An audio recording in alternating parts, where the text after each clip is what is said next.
You are now listening to the fastest show on iSports Radio. My name is Darryl Kinsey Jr. welcoming you to another lap of Extra Mile for today, October 10th, 2024. It is Wildcard weekend in NASCAR. The Bathurst 1000 is ready to begin in Australia, and IMSA is going to wrap up the season in Atlanta. And to help me talk about all of this, of course, my co-host, Michael Ward. Michael? Hello, everybody. Thank you again for tuning in for this amazing edition of the Extra Mile. I'm Michael Ward, and I'm glad to be here with you guys today. No Chris, no Jenn tonight. We're going to take a quick break, and we'll come back after we pay some bills, get started with the show. Sit tight.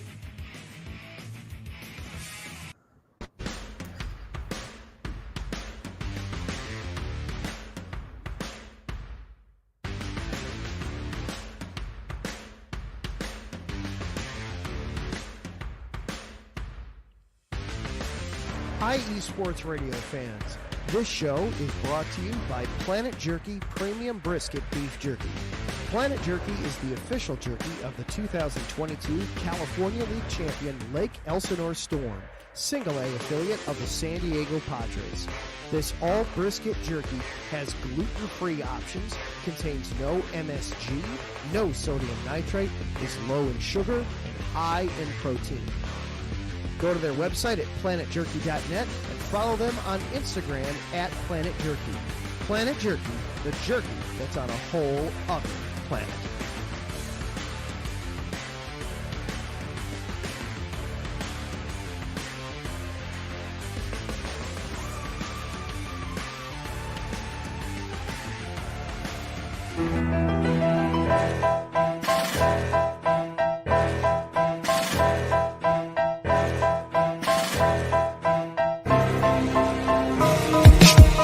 For the last 10 years, iSports Radio has been bringing you amazing content ranging from interviewing legendary athletes, coaches, and other authorized media.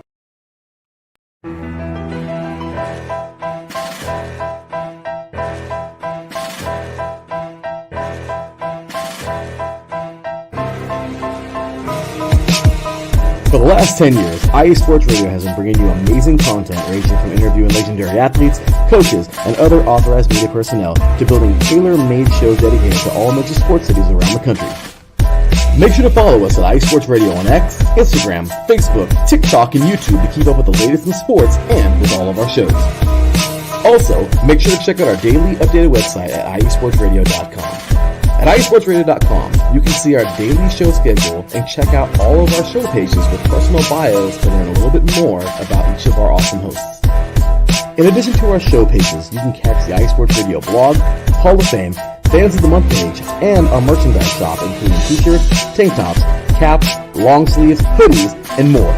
For now over a decade here at iSports Radio, we've continued to be by the fans, for the fans, and we thank you all for your support and for making iSports Radio your direct feed for all that is sports.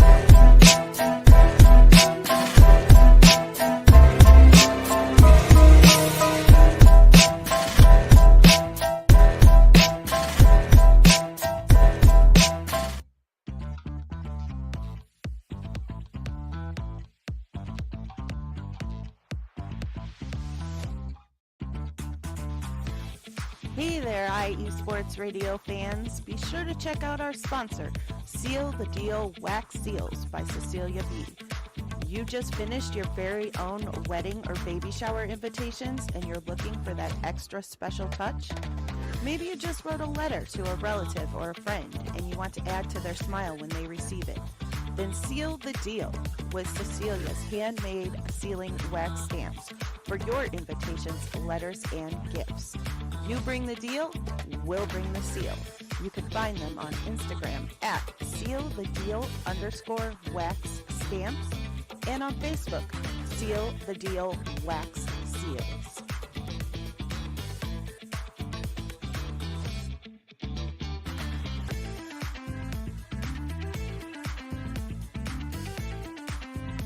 So I want to thank all of our wonderful sponsors that make iEsports Radio happen. Thank you all so much for supporting the programs. Darryl and Michael here with you this evening on the Extra Mile. Let's go ahead and get started. Let's get started with Talladega. And Michael, we saw, actually, before we get started with Talladega, we do, of course, have to update some legal matters in the lawsuit between NASCAR and 2311 Racing and Front Row Motorsports. Everything happened. Everything ended happily ever after. I wish. The two teams, 2311 and Front Row Motorsports, have lodged a preliminary injunction to be able to use their charters in the 2025 season while this legal matter is being discussed. Now, for those that don't know a lot about the legal system, a preliminary injunction of this matter will basically keep the teams from suffering undue harm while taking on this lawsuit. Now, we should have an announcement on that on October 16th. So about next Wednesday, we'll hear about the results of the preliminary injunction, and then we will go from there. There is also a motion for expedited discovery as well, because, Michael, they're trying to get this case wrapped up before the 2025 season starts, because as we know, 2311 has a third charter that they're trying to get their hands on that technically they can't use right now because of the lawsuit. Yeah, so they're going to try to get that charter, the situation dealt with quick, sooner in a hurry, so that they get that third charter. Hopefully it goes in their favor. It's unfortunate that we even got here, but things being the way they are, it'll have to go, or these matters will now have to be decided legally, and hopefully they come out in a way that is beneficial to the teams, because as we talked about last week, the charter situation is pretty much critical mass for the teams and NASCAR as well. But on the track with Talladega, there was a lot of thrills, a lot of spills. And Michael, we also saw the largest wreck in Cup Series history. Less than 5 laps to go. Joey Logano and Brad Keselowski get linked up together, and 28 of the 40 cars get annihilated in a wreck. I'm going to start with this. Is there any worse combination you can see at a plate track than Brad Keselowski and Joey Logano getting linked up? No. That's about the worst case scenario. It's like, I don't know, the camera. All I just saw, it looked like they were playing bumper cars when Todd Gilliland came out the pits, and that's one thing. Did Todd Gilliland kind of start the wreck? Well, what happened was Todd Gilliland was coming out onto the track, and after his pit road penalty, he was already a lap down. So as they were going by them, somehow the field ends up getting stacked up. We're not sure how they got stacked up, but either way, they end up coming together. And, of course, Joey Logano and Brad Keselowski, less than 5 laps to go on a plate race, their brains turn off, and they just start the mother of all wrecks down the back straightaway, which then caused some controversy because we can't figure out whether or not towing the cars to pit lane means they're out or not. So a bunch of cars end up getting stuck in the grass, end up getting towed back, and were able to continue into the race. Although at Kansas, they weren't allowed to do that, or Josh Berry wasn't allowed to do that less than a lap in, even though he didn't have any damage to the car. Meanwhile, everybody else was in this 28-car pileup, but most of them were able to continue. It doesn't make a lot of sense. It just goes back to the fact that NASCAR's officiating is not consistent, and we're all scratching our heads trying to figure out how this works. Yeah, and it's funny, it was a big wreck, but, a lot of cars didn't really hit that hard or hard at all. Mm-hmm. So a lot of them were definitely able to continue, like you said, but it's just like the starting, a lot of them either just needed a jump just so they can get back rolling, or some of them might have been actually out. So, the starting thing is, it's kind of weird because I feel as though, if a car can get back rolling, help them out. But, I don't know. Some serious things differently. Well, it goes back to the fact that we need to have, or it goes back to the fact that we need to get it straight on what do we want the rules to be with the damaged vehicle policy. We need to have some consistency on what constitutes a car that is too badly damaged to continue. If all they did was get stuck in the grass, just tow them back and get it figured out, or have NASCAR, or not have NASCAR, have Goodyear redevelop the inner liner for this tire, and we wouldn't have this issue, which we still haven't gotten the answer they gave us was not that great. I mean, you're telling me Goodyear doesn't have the money to figure out how to put an inner liner in an 18-inch rim without too much issue? Come on now. If they're that cash strapped, maybe we need a new tire supplier. But that's neither here nor there. Yeah. Oh God, let's not do that. Last thing we need is Pirelli tires in NASCAR, but it's frustrating, and I don't understand why everything with NASCAR and officiating has to be frustrating. We're starting to get to NFL what is a catch levels when it comes to this. Oh my goodness. And I think you remember that era of football. It was not good, like, at all. But on your screen now are the results of the race. And, Michael, yet again, another non-playoff driver winning in these playoffs. Ricky Stenhouse Jr. picking up his first win since Daytona. Winning here in Talladega. Brad Keselowski second. William Byron, Kyle Larson, Eric Jones rounding out the top five. And you look at that top five, Kyle Larson doesn't get involved in the big wreck for once. But William Byron, leading the way in the playoffs, advances into the next round with his third place finish. But Ricky Stenhouse Jr. is starting to become at this point, Michael, he is the king of the underdog W's.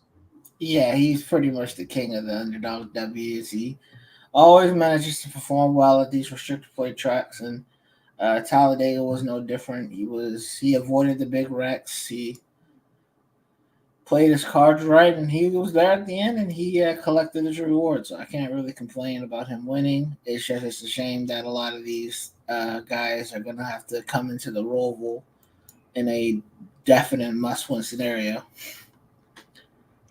Yeah, and that is the scenario we were talking about all these playoff drivers need to avoid, which about these playoffs, this has got to be the most inconsistent playoff field we've had since we've gone to the 16-car field. It just feels like everyone in this group, they have one race where they're really good, and then they come to the next race and fall on their face. I think we had all but 3 playoff drivers get into the wreck in Talladega. So now we're coming into the Roval, a brand new Roval, by the way, and only one playoff driver is locked in. And as we go over to the playoff grid, which you can see on NASCAR.com, currently the only driver on this list that is locked in is William Byron. Go away, thank you. William Byron's the only one locked in on this list. He's 74 points to the good. Everyone else on this list, their spot is in jeopardy going into the Roval. And this is a track that has been notoriously difficult since its inception. Now they've redone it, and you only get 20 minutes of practice on it. This final 8, outside of William Byron, could look very different by the time the race ends on Sunday. Oh, for sure. For sure. And I think the craziest part is everybody that you're seeing in right now, you have no idea who's going to make it and who's going to miss it. No, and I think this is trouble for a Denny Hamlin, a Ryan Blaney, a Chase Elliott. All 3 of those drivers have been, of the inconsistent playoff drivers, they have been the worst as far as their consistency. And if they get into trouble early, and even Chase Elliott, he's a former winner here, if they run into trouble early, and there's every possibility that you could, remember, this is the Roval, they could end up sitting out on the outside looking in when the weekend ends. Yep, they can be on the back foot, and you do not want to be there. So it's going to be a challenging race. This race has always been challenging, and it's always been chaotic. So I'm not too sure who's going to come out on top. It might even be another non-playoff driver. I don't think we've had a round where all three have been won by a non-playoff driver, but So this might be the first. Yep. And we're going to go ahead and get up a tweet here from Racing America that has the new Roval on it. And as you can see here on this, I'll try to blow it up a little bit so you can see. The main changes they've made here, the biggest one are really this turn 5 to turn 6 section, where they have straightened out what used to be another a combination of right and left-hand corners coming out into turn 7. So they've sharpened turn 7 a lot. This can open up some passing lanes, can also be a huge trouble spot here as they go out onto the banking, and then up to corners 10 through 12, they've reprofiled the chicane there. And they've also reprofiled to make it more of a passing zone, the final chicane coming onto the front stretch. So they made all these changes to try to encourage some passing here at the Roval. But Michael, this is another wild card on top of a wild card, and it could create a lot of mess. It could, especially with only about 20, you said about 20 minutes of practice? Yes. Yeah, with 20 minutes of practice, it could go insanely bad because they're not going to have a lot of time. They're only going to have 20 minutes just to figure it out. So, they might come in here thinking they got to hit that turn one way and then they hit it another way, and then it could be a whole kettle of fish. So it's definitely going to be an interesting race. I think you might see people take it easy maybe during the race. You can't really afford to take it easy, but if you want to survive, you might have to take it easy and get familiar with the track as you're racing. Yeah, and there's obviously some drivers that are in winning you're in situations, chief among them Chase Briscoe, but there is precedent of a win and you're in situation going into the Roval when Christopher Bell 2022 had to win to make it to the next round. He won the race, he advanced. So Chase Briscoe has got an opportunity to try to win his way into the Roval. Michael, we know the playoff drivers. We know who's in trouble. Joey Logano, Daniel Suarez, Austin Dillon Austin Cindric joining Chase Briscoe below the cut line. Logano is 13 back, Suarez 20, Cindric 29, and Chase Briscoe 32 back. Of those four, who do you think has the best chance of winning their way in? That's a good question. My mind immediately thinks Joey Logano just because I think he's been in these types of situations before. Mm-hmm. And I definitely think he's the talent to, get himself out of this situation. So, I was actually going that same way as well. Yeah, I just think in this battle here, I think experience can potentially come out on top, and I think Logano's got that experience. So I think he might be the one to get out. Yeah, Logano, he's one of those drivers you do not count out until they are officially eliminated. I think Suarez, Cindric, Briscoe, they just haven't shown anything in these playoffs. I think they're going to stay right where they are. But stranger things have happened. We'll find out on the other side on Sunday when the Roval is complete. But hey, we're going to take a break. When we come back, it's time to go to the big race in Australia, and the IMSA 2025 grid has been announced. We'll talk about that on the other side of this break here on the Extra Mile on iSports Radio, your direct feed for all that is sports.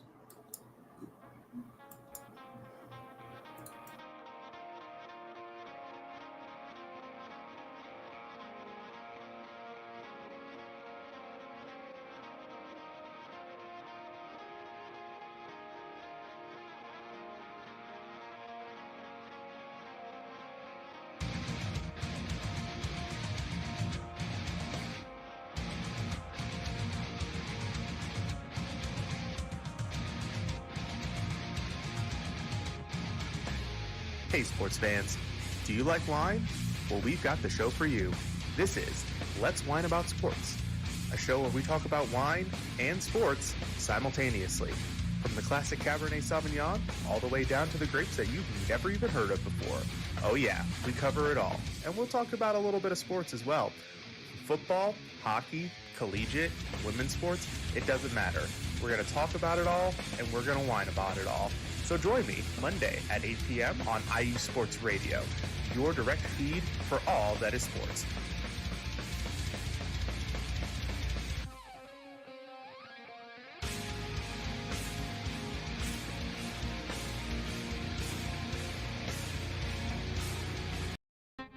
Hey yo, what's up? It's your man Bishop, the voice of This Is KC Sports, the show where we go over the Chiefs, the Royals, KC Current, Sporting KC, MU, and oh yeah, if we got time, we'll even throw in some of that KU stuff for my people on the 913 South. Come and hang out with us every Sunday, 2 p.m. Central Standard Time on IE Sports Radio, your direct feed for all that is sports. And we're back here in the Extra Mile on iSports Radio, your direct feed for all that is sports. Darryl and Michael here with you this evening. No Jenn or Chris tonight. We're going to roll on into our second segment, which is the Australia Supercar Series. And Michael, it's time for the big one in Australia, the Bathurst 1000. And this great race needs no introduction. 6 hours of racing on one of the most treacherous circuits on planet Earth. The Mount Panorama is calling. Only one is going to take home the trophy and be immortalized as a champion, as king of the mountain. I can't wait. I can't wait either. Mount Panorama, one of my favorite circuits out there, period. Do not at me. It is so fun. It's the downhill section that makes it really fun to me. I'm sorry. That downhill section is really fun. Mm-hmm. And especially in sim racing. And it's just treacherous. And we're going to see who has the nerve, Darryl. It's really about the nerve and that mental fatigue, how you manage that. And that's going to be a determining factor on how you win this race. It's like how can you go quick, but also can you go quick for 6 hours in a supercar? So it's definitely going to be fun to watch.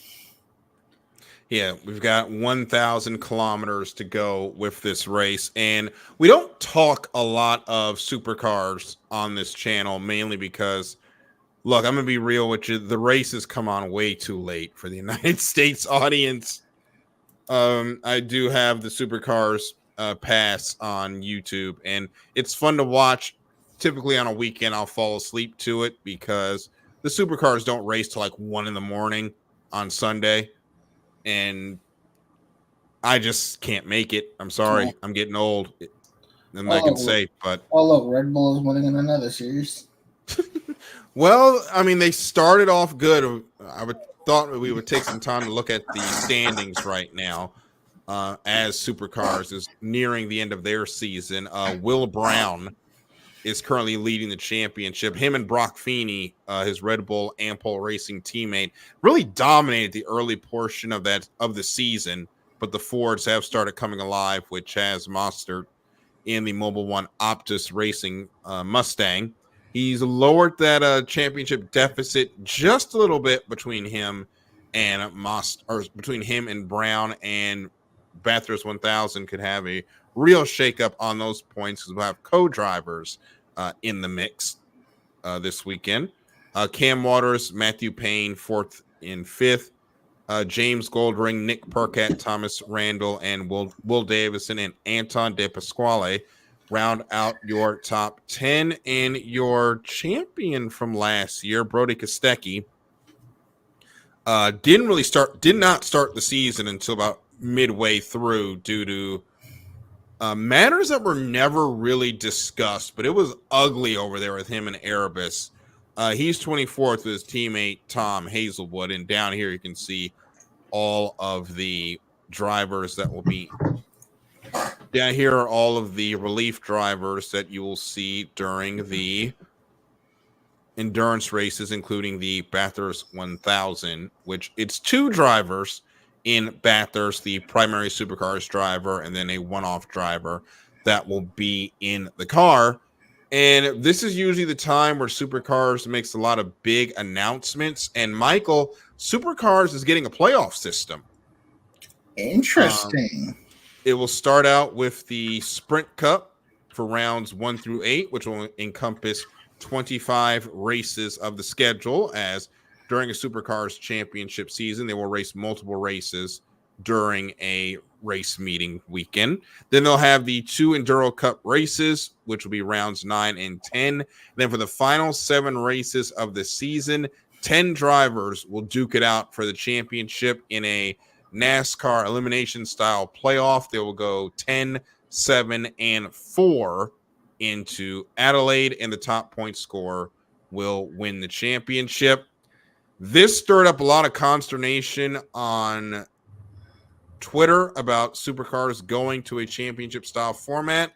Michael, what do you think? Are you in favor of it? I'm actually going to go ahead and I'm interested. I'll say that. I'm interested just to see how it works, how they manage it. Mm-hmm. And I think after that first year of maybe seeing how it goes down, I'll definitely have an opinion of it, but I think it's interesting. I'm in a wait and see approach. I think NASCAR's playoff does a lot of good. It does have some drawbacks. We have seen that. Supercars, their schedule is a lot different than ours, of course. It's going to be interesting to see how this works with the multiple race weekends, because you can see one guy go in kind of like what we have with our playoffs right now.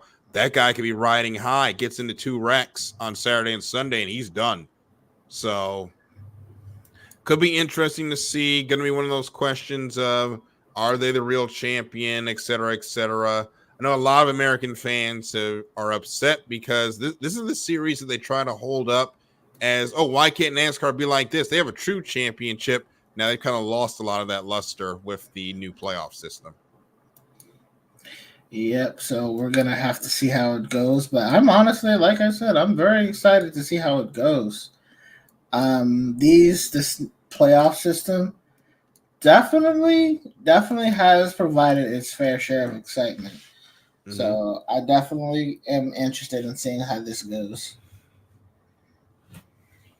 Yeah, it's going to be it's always going to be fun. Supercars, always a great time when they get rocking and rolling, and I think they'll figure out a way to make this entertaining, which is what we want to see. Obviously, at the end of the day, it's an entertaining championship. Hopefully, I'll be able to watch a bunch of the re-airs, because I'm not going to be able to stay up for these races. I'm just not. Which we always ask the question, how many hours are you going to try to stay up and watch for Bathurst? It really depends on if I can find anywhere to watch it. If I'm being honest with you, if I can find somewhere to watch it, I'll stay up and watch it. We will talk offline about that. I might have something I can help with. All right, awesome. Trying to get see if there's any session results up right now, because they are actually on track at this moment. But I cannot get any results up right now. They actually should have a qualifying session coming up here soon. Actually, there's a bunch of practice today. We will not see Supercars on until about 1 o'clock their time. So that'll be later on tonight. They'll have the main driver. They'll have all drivers for the first practice. Second practice will be just the co-drivers, and into the Friday action is when we will start. We'll have more practice and qualifying for the great race for Supercars, which honestly, the top 10 shootout for the pole, sometimes even better than the race. One car and the mountain, it's cinema when they're running for the pole. So sometimes that can be even more exciting than the race. Cannot wait to see how that wraps up. Can't wait either. It's going to be awesome. So we're going to take one more break. When we come back, we're going to get into into IMSA. The Petite Le Mans I was is going to this say there's another weekend. Le Mans. I wish. The Petite Le Mans is this weekend, and IMSA has announced what the 2025 grid is going to look like. We'll talk about it on the other side of this break here on the Extra Mile on iSports Radio, your direct feed for all that is sports.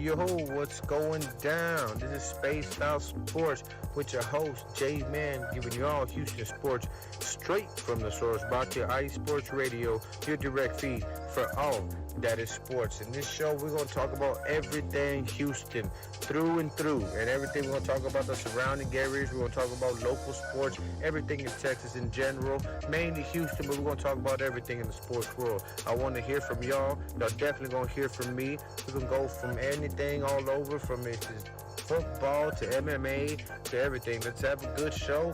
I'm looking forward to hearing from the city. Y'all make sure y'all just check me out every Wednesday right here at Spaced Out Sports, brought to you by iSports Radio, your direct feed for all that is sports. Let's go.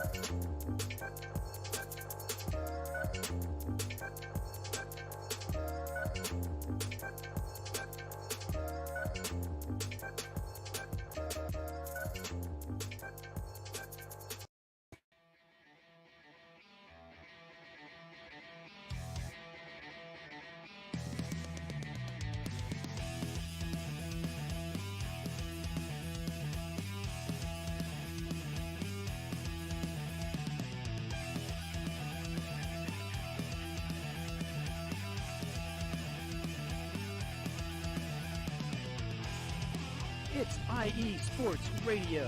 It is your direct feed for all that is sports. It is Philly Sports Talk with Cash and Chris every Tuesday night right here on IE Sports Radio, your direct feed for all that is sports. Philly Sports Talk with Cash and Chris is the most comprehensive view on Philadelphia sports exclusively right here on IE Sports Radio. You know what it is, your direct feed for all that is sports. Tuesday night, IE Sports Radio, Philly Sports Talk with Cash and Chris. And we're back here on the Extra Mile on IE Sports Radio, your direct feed for all that is sports. Darryl and Michael here, getting you ready with some IMSA conversation as we're getting into the final race of the season. Another series we don't have a lot of time to unfortunately dedicate during the year with just everything that is going on. But IMSA put on another barn burner, Michael, and it's coming to an end in a 14-hour clash in the Little Le Mans, the Petite Le Mans, that will take place to end the season this Saturday in Road Atlanta. Yep, Road Atlanta, definitely a very fun and interesting track, especially Sector 1. We got the fast-moving chicanes there. That's going to require a lot of just know-how and, of course, hand-eye coordination. That's going to be a very fun first sector, and it's going to be 10 hours. These guys are going to have to be on the edge here, so that's definitely a fun race to watch. And it is a title decider, and we do have a championship battle. Well, a bit of a championship battle to look forward to. Yeah, my apologies. There's 10 hours, not 14 hours. So it's about less than half of the regular 24 hours of Le Mans. The one big thing about this race is we'll have about 56 or 57 cars contesting it, as this is also the roundup or the end of the season for the Michelin Endurance Cup as well. And you're going to have more car density here than we do at Le Mans, due to how short the track is and how many cars we have. Getting through traffic going to be insanely important. And over the years, Michael, especially last year, we saw some hellacious wrecks due to issues with traffic. Yeah, one of them involved in our championship contenders, actually. Speaking of championship contenders, we do have the championship results on the screen as of right now. These can be found on the official IMSA website. We'll start with the GTP category, our favorite category out there. Porsche Penske Motorsport. We think one of their cars is going to wrap it up. It's either going to be the 7 or the 6. But Cadillac Racing, they are the 01. In the swan song for Chip Ganassi Racing, they're lurking with a chance. They're going to need some help, Michael, but we've seen that help come in recent years. Yeah, it can come, and it can come at very unexpected times. So they'll be having their fingers crossed definitely during this race. Yep. Matt Campbell, Dane Cameron, Felipe Nasser, and Joseph Newgard in their endurance driver. The 4 drivers in that car for this weekend. We'll head over to the LMP2 standings. This is the driver standings. We'll get that back over to the team standings, which is the easiest way, I think, to look at the point standings in IMSA, just with how many drivers are involved. PR1, Matheson Motorsports leading the way over Riley. Less than 100 points here is the difference. So that's going to be a fight all the way down the order. We got Era Motorsports, TDS Racing, and United Autosports, the 2 rounding out the top 5. But it's really going to be between the 52 and the 74 all day long. Cannot wait to see how that wraps up at LMP2, which is usually one of the most competitive class on the weekend, unless GTD is having a stunner of a race, which it usually is.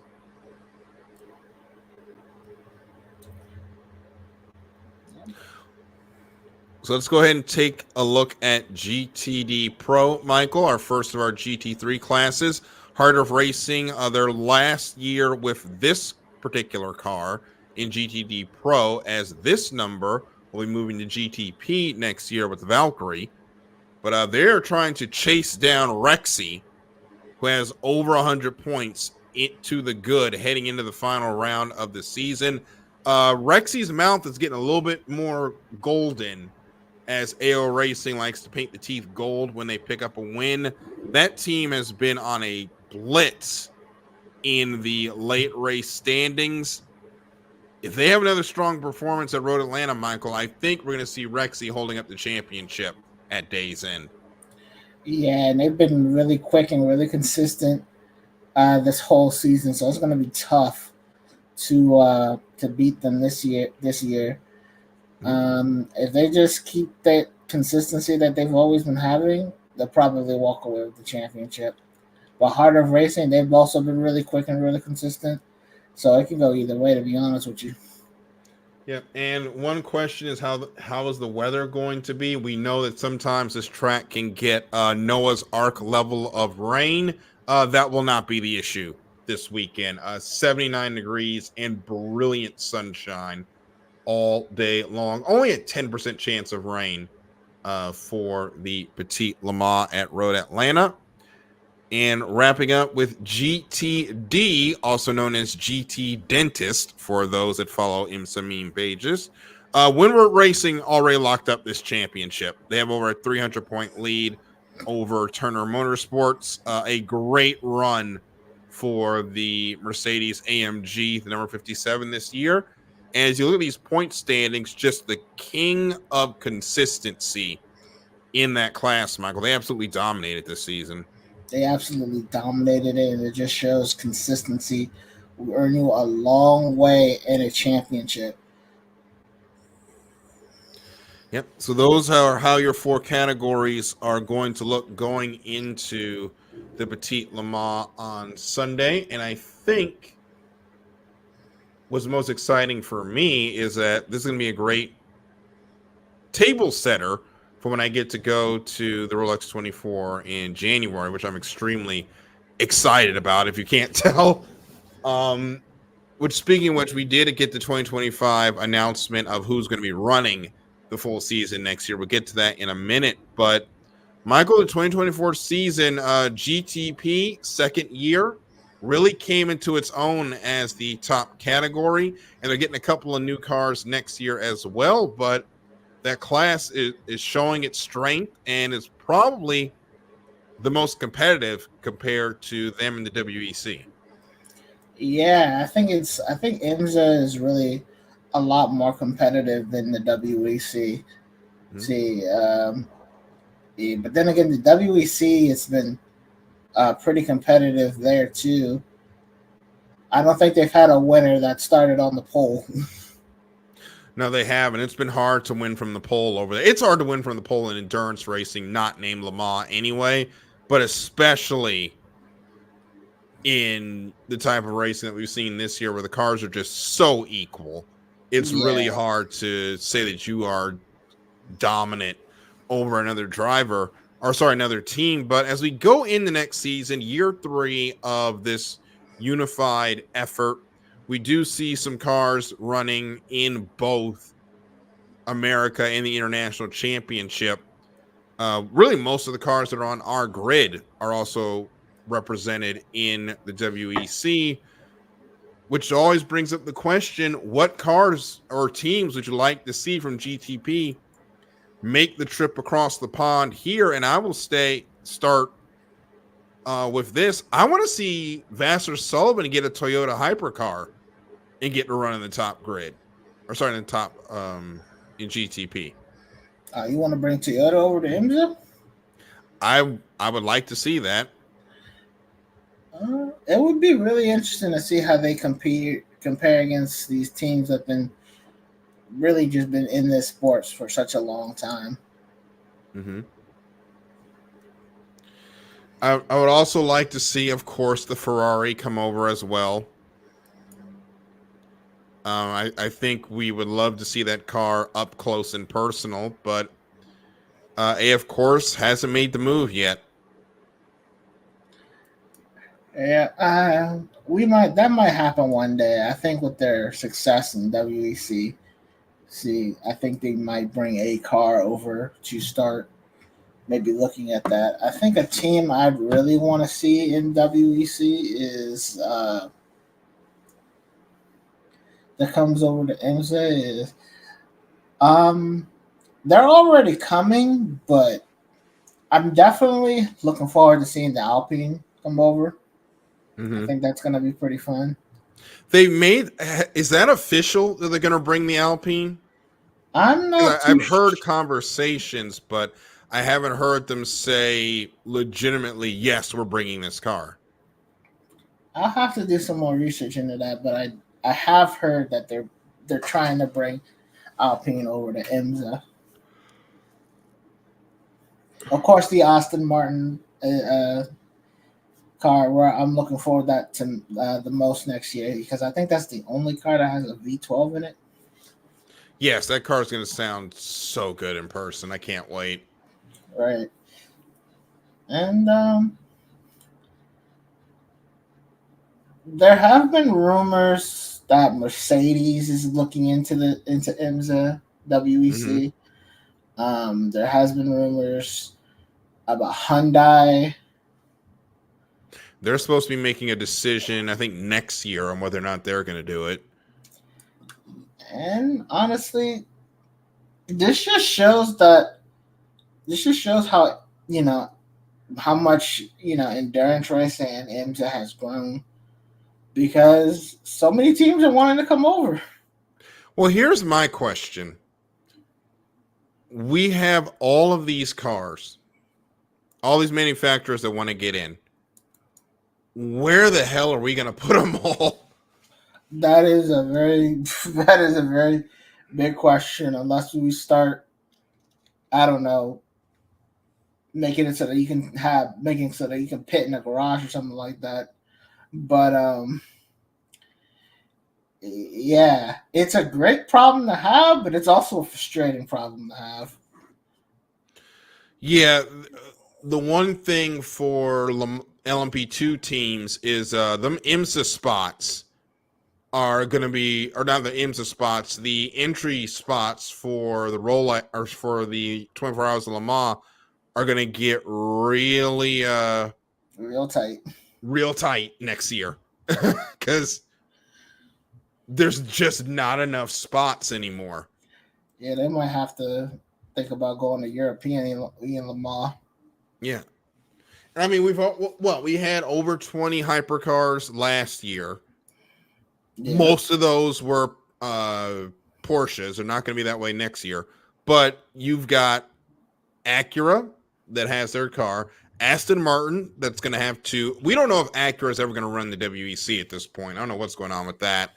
But we have Aston Martin coming in. Alpine might bring a car over here because they're trying to get the jump off on selling cars, or Renault wants to get the jump off of selling their cars over here. So they're going to do that with the Alpine brand. You got Mercedes that might want to come run. You've got Hyundai that might want to come run. Somebody's going to have to switch cars. That's all I'm going to say. Then not to mention you got teams with customer cars and everything like that. Well, that's what I'm talking about. Some of these customers, you might become factory teams because we don't got the spots.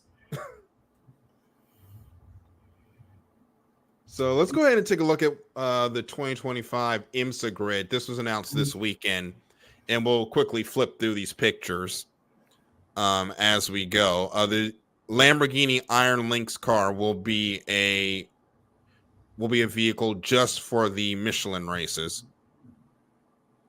as we go through here for GTP. And this is a strong category. Proton Competition also only going to be running the 5 Michelin endurance races.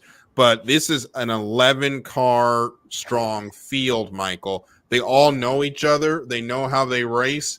And every single year... Meyer Shank has 2 cars? It is a battle. Yeah, they're going to be running 2 with Acura this year. Okay. This class is going to be another battle. And it's always been, no matter what the top car is. Like I said, all these teams know each other inside and out. So there's not going to be any punches held. How do you feel about Wayne Taylor Racing going back to Cadillac? It's about time. I can cheer for them again. No, I'm excited to see them back together. I mean, they were incredible when they were with Cadillac back when it was the Tudor United Sports Car Championship. Or sorry, not that. Back when they first started what is now GTP.